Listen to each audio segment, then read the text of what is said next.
Tiga maskapai yang melayani penerbangan ke Bandara SMB 2 Palembang telah mengajukan penambahan jadwal penerbangan atau extra flight selama momen Natal dan Tahun Baru kali ini.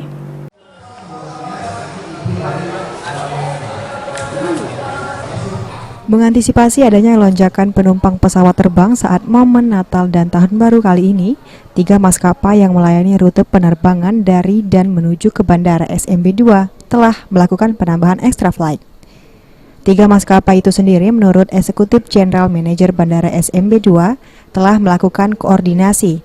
Salah satu maskapai yang telah mengajukan extra flight ialah Garuda Indonesia.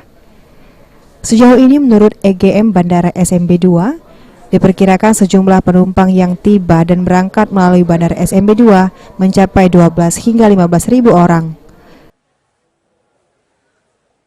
Penerbangan di sini kurang lebih 12.000 sampai dengan 13.000 bahkan 15.000 penumpang yang akan melakukan proses take off landing dari Bandara SMB. Extra flight ada juga.